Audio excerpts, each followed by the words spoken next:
There is a force operating in your life right now that is shaping your decisions, determining your results, and quietly steering the direction of your future. It's happening whether you are aware of it or not. It influences how much money you earn, the quality of your relationships, the confidence you feel when you wake up in the morning, and the limits you place on your own potential.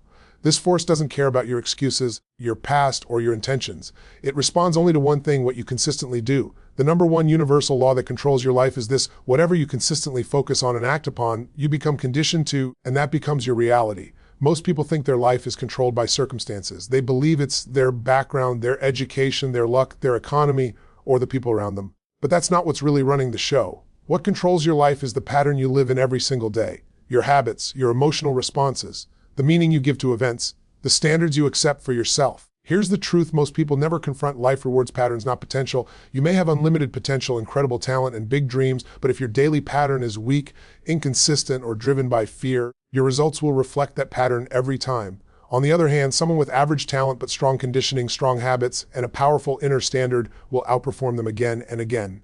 Think about it. Your body is not the result of what you know about fitness, it's the result of what you consistently do. Your bank account is not a reflection of what you want, it's a reflection of how you think, decide, and act around money. Your relationships are not built on love alone, they are built on communication patterns, emotional habits, and the standards you bring into them. This universal law is always at work because your nervous system is constantly learning. Every time you repeat a behavior, your brain wires it deeper. Every time you tolerate less than you deserve, your identity adjusts downward. Every time you push through fear and follow through on a commitment, your identity expands. And here's where it gets dangerous for most people. They don't consciously design their conditioning. They let their environment do it for them. They wake up and check their phone before they check in with their purpose. They let news, social media, and other people's opinions decide what they focus on. They rehearse stress, worry, and self-doubt every day until those emotions feel normal. Over time, they don't even realize they're living in a trance, reacting instead of creating. What you practice emotionally, you become. If you practice frustration, you become frustrated. If you practice gratitude, you become grateful. If you practice avoiding discomfort, you become weak. If you practice doing the hard thing when it matters, you become unstoppable. The law is neutral. It doesn't judge you. It doesn't punish you. It simply responds. Now here's the shift that changes everything. The moment you become aware of this law, you can take control of it. You can decide what you will condition yourself to feel, think, and do. You can raise your standards and decide that certain behaviors are no longer acceptable. You can interrupt old patterns and replace them with new ones, even if it feels uncomfortable at first. Because change does not require time. Change requires a decision and a new pattern reinforced with emotion and repetition. If you want a different life, you don't need more information. You need a new identity. An identity is shaped by what you do when no one is watching, especially when it's hard. Ask yourself, what do I consistently focus on? What emotions do I rehearse every day?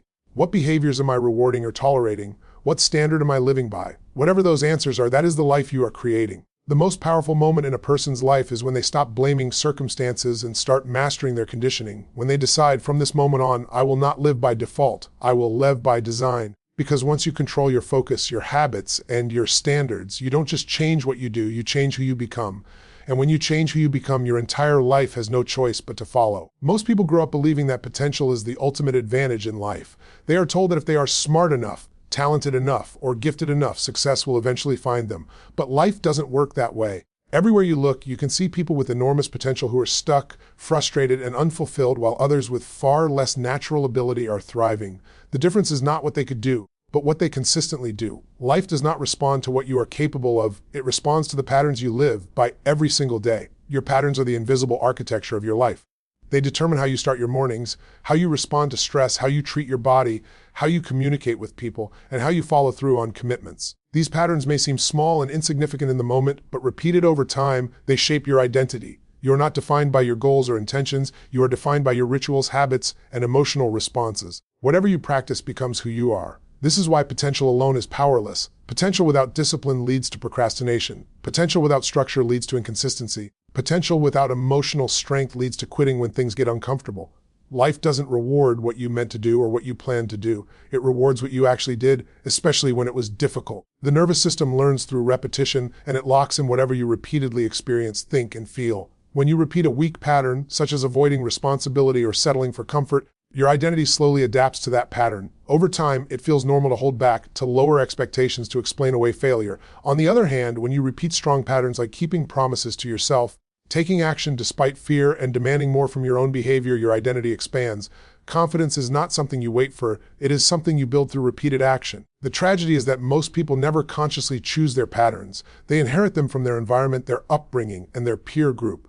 They live on autopilot, reacting to life instead of directing it. Days turn into years, and years turn into a lifetime shaped by habits they never questioned. The moment you realize that your patterns are creating your results is the moment you regain control. If you want to change your life, you don't start by wishing for more talent or better circumstances. You start by changing what you do consistently. You design patterns that align with the life you want to live and the person you want to become. Small actions, repeated daily, create massive momentum. Over time, those patterns harden into identity, and that identity determines your destiny. Your reality is not shaped by what happens to you, it is shaped by what you focus on. Every moment, your brain is filtering millions of pieces of information, deciding what matters and what doesn't. What you consistently direct your attention toward becomes amplified in your experience. Focus is not neutral. It gives life and meaning to whatever it touches. When you focus on problems, you train your mind to see obstacles everywhere. When you focus on opportunities, you condition yourself to notice possibilities that others miss. Most people underestimate the power of focus because they think it's just a thought. But focus controls your emotions, and emotions drive your actions. If you focus on what you lack, you feel stressed, frustrated,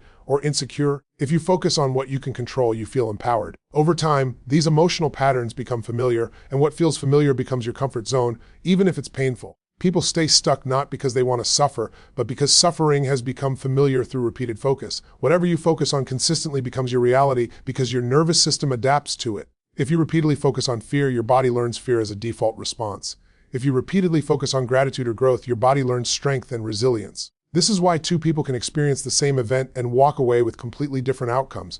The event itself is neutral, the focus gives it meaning, and that meaning shapes the future. Focus also determines your decisions. You will never take powerful action towards something you are not mentally engaged with. If your focus is scattered, your energy is scattered. If your focus is cleared, your actions become decisive. This is why successful people guard their focus so intensely. They choose what they allow into their mind because they understand that focus is the doorway through which reality enters. Your identity is reinforced by what you focus on most often. If you constantly focus on your past mistakes, you identify as someone who failed. If you focus on learning and progress, you identify as someone who grows. Over time, that identity dictates what you believe is possible for you. Beliefs are not formed by logic, they are formed by repeated focus and emotional intensity. This is why changing your life begins with changing what you pay attention to. You cannot build a new future while obsessing over an old story. Where your focus goes, your energy flows, and where your energy flows, your life takes shape. By consciously choosing your focus, you take back control of your emotions, your actions, and ultimately the reality you experience every day. Every behavior you repeat is teaching your nervous system what to expect and how to respond. Conditioning is not something that happens once, it is something that happens constantly through repetition paired with emotion. Whatever you do again and again, especially when strong emotions are involved, becomes wired into you. Over time, these patterns operate automatically, without conscious thought, guiding your reactions, decisions, and sense of identity. Repetition alone is powerful, but repetition with emotion is unstoppable. When an experience carries emotional intensity, whether positive or negative, the brain marks it as important. This is why moments of pain or pleasure can shape a person for years. If you repeatedly associate stress with work, your body learns to resist effort. If you associate excitement and meaning with growth, your body learns to lean into challenges. The body does not respond to logic, it responds to emotional patterns that have been practiced. This is why knowing what to do is never enough. People often understand exactly what actions would improve their lives, yet they don't follow through. The reason is that their conditioning is stronger than their intention. Their nervous system has been trained to avoid discomfort, seek certainty, and escape short-term pain even at the cost of long-term fulfillment. Until that conditioning changes, the same behaviors will repeat. Emotional rehearsal happens even when nothing is happening. When you replay frustration, anger, or self-doubt in your mind, you are conditioning yourself without realizing it. The body cannot tell the difference between a real event and one vividly imagined. Every time you relive a negative experience, you strengthen the emotional pathway connected to it. Over time, that emotional state becomes your default, and you begin to react to life from that place automatically. The same process works in your favor when used deliberately. When you repeatedly link positive emotion to empowering actions, you rewire your system. Celebrating progress, associating pride with discipline, and finding meaning in effort trains your body to crave growth instead of comfort. This is not about forcing yourself through willpower, it is about reshaping what feels natural. Lasting change occurs when repetition and emotion are aligned with a clear decision. A single intense emotional experience can interrupt years of old patterns, but it must be followed by consistent reinforcement. Each time you act in alignment with your new standard, you deepen the conditioning. Over time, what once felt difficult becomes automatic, and what once felt impossible becomes part of who you are. Conditioning is always happening, and the only real choice is whether you design it consciously or allow it to run your life by default. Most people believe that wanting something badly enough will eventually make it happen. They think desire is power, that motivation alone can carry them through. But desire fades, motivation fluctuates, and emotions change. What truly shapes the direction of your life is not what you want, but what you demand of yourself. Your standards are the invisible rules that determine what you will and will not tolerate in your behavior, your environment, and your relationships. A standard is a line you refuse to cross. When your standards are low, you negotiate with yourself. You make excuses. You say tomorrow instead of today. You accept situations that drain you because they feel familiar. When your standards are high, your behavior changes automatically. You don't need constant motivation to act in alignment with them because violating your standard creates more pain than taking action. This is why two people with the same goals end up in completely different places. One sets a goal and hopes they'll feel like pursuing it. The other sets a standard and decides that certain behaviors are no longer an option. Goals are wishes with timelines, standards are identities. The moment you raise a standard, your brain begins to search for ways to meet it. When you lower a standard, your brain searches for justifications. Standards also shape how others treat you. What you tolerate teaches people how to behave around you. If you accept disrespect, inconsistency, or mediocrity, you reinforce those patterns. If you demand honesty, effort, and growth, you attract different relationships and opportunities. The outside world often mirrors the standards you hold on the inside. Raising your standards requires discomfort, especially at first. Old habits resist change because they are wired into your nervous system. When you decide that quitting, procrastinating, or settling is no longer acceptable, you will feel internal resistance. That resistance is not a sign that something is wrong, it is a sign that change is occurring. Every time you act in alignment with a higher standard, you weaken the old pattern and strengthen the new one. Standards are not declared once, they are reinforced through action. You don't raise your standards by saying words, you raise them by changing behavior. Each time you follow through, even when it's inconvenient, you send a message to yourself about who you are. Over time, that message becomes your identity.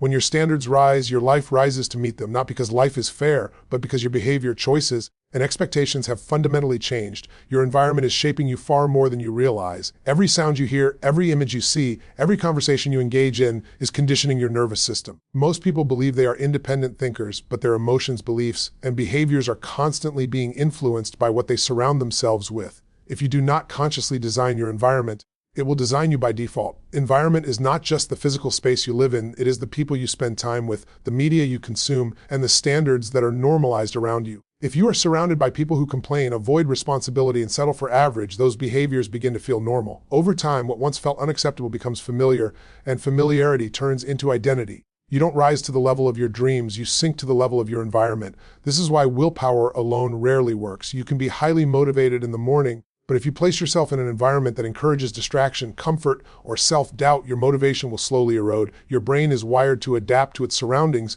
and it will take the path of least resistance available to it. Change the environment and behavior often changes automatically. The same principle works in your favor when you design your surroundings intentionally. When you place yourself around people who are discipline-driven and growth-oriented, their standards begin to influence yours. When you limit exposure to negativity and chaos, your mind becomes clearer.